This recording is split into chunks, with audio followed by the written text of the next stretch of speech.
এইরকম গরম গরম মুরগির মাংস রান্না হইলে দুপুরের পাতে একদম জমে যাবে।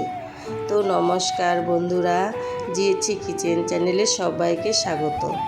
প্রতিদিনের মতো আজকেও নতুন একটা রেসিপি নিয়ে আপনাদের সামনে চলে আসলাম।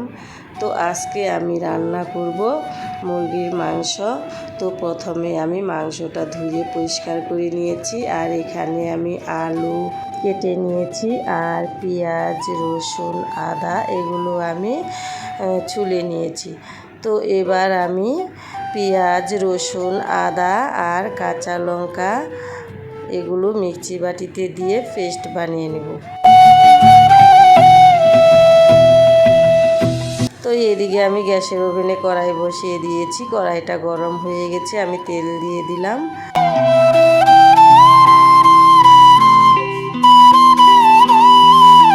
তেল দেওয়ার পর একটু নেড়ে দিলাম।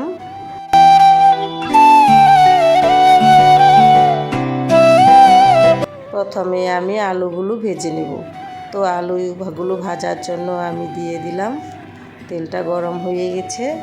এবার আলুগুলোকে একটু লবণ আর হলুদ দিয়ে গোল্ডেন কালার করে ভেজে নেব।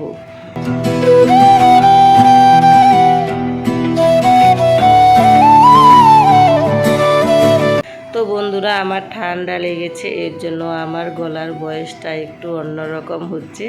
কিছু মনে করবে না কেউ, মানে সর্দি লেগেছে, এর জন্য আমার গলার আওয়াজটা যেন কেমন আমার নিজের কাছেই লাগছে। তো তবুও আর কি দিচ্ছি ভয়েসটা, তো না দিলে হবে না।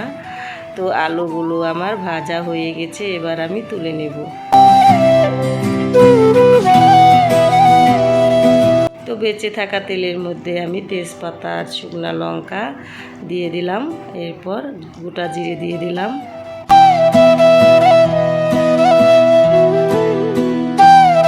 ফোড়নটা লাল লাল হয়ে গেলে এর মধ্যে আমি পেঁয়াজগুলো দিয়ে দিব। তো ফোড়নটা লাল লাল হয়ে গেছে, এর মধ্যে আমি কেটে রাখা পেঁয়াজগুলো দিয়ে দিলাম। পেঁয়াজগুলো দিয়ে আমি একটু লাল লাল করে ভেজে নেব।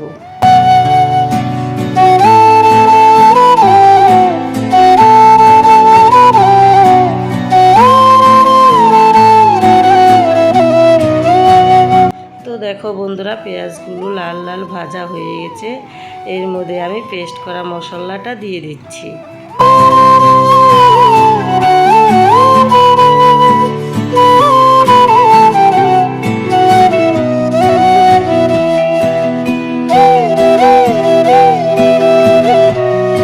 এবার স্বাদ মতো লবণ দিয়ে দিলাম।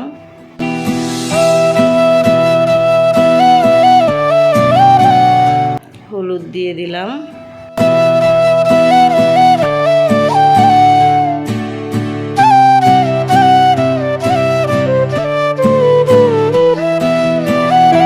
জিরে বাটা দিয়ে দিলাম।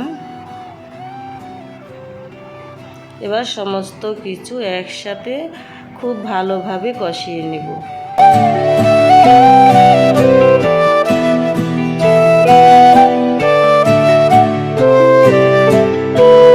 তো দেখো বন্ধুরা, আমার মশলাগুলো কষানো হয়ে গেছে, এর মধ্যে আমি মাংসগুলো দিয়ে দেব।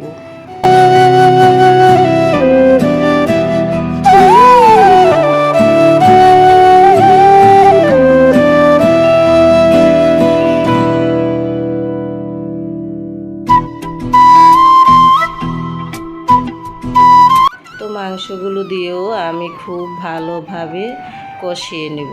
প্রথমে মাংসর সাথে মশলাগুলো মিশিয়ে নিই, তারপর খুব ভালোভাবে কষিয়ে নেব।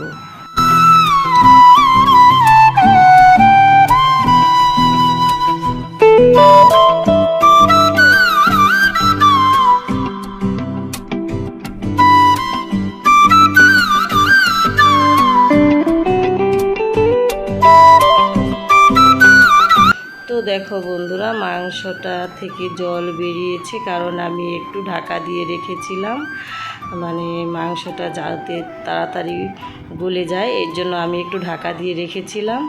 তো জলটা বেরিয়েছিল। তো দেখো বন্ধুরা, জলটাও কিন্তু শুকিয়ে গেছে। আমি খুব ভালোভাবে কষিয়ে নিয়েছি মাংসটা। তারপর আমি ভেজে রাখা আলুগুলো দিয়ে দিলাম। ভেজে রাখা আলুগুলো দিয়ে এবার ভালো করে মিশিয়ে নেব।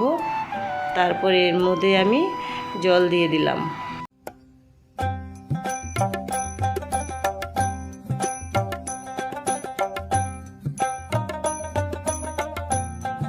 জল দেওয়ার পর খুব ভালোভাবে মিশিয়ে দেব নেড়ে চেড়ে।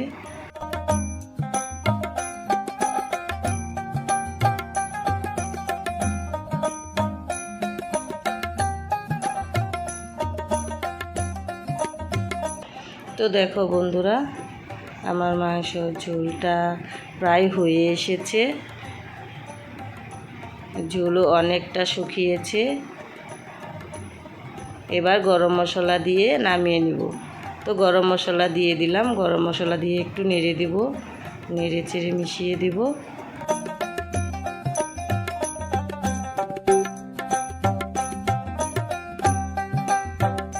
তো বন্ধুরা, হয়ে গেল আমার চিকেন রান্না করা। কেমন হয়েছে বলবে। যদি ভিডিওটা ভালো লেগে থাকে তবে লাইক কমেন্ট শেয়ার করে দিও। তো আজকের জন্য এ পর্যন্তই, দেখা হচ্ছে অন্য কোনো রেসিপিতে। ততক্ষণের জন্য সবাইকে টাটা, বাই বাই। সবাই ভালো থাকবেন, সুস্থ থাকবেন। আবার দেখা হবে অন্য কোনো ভিডিওতে। টাটা।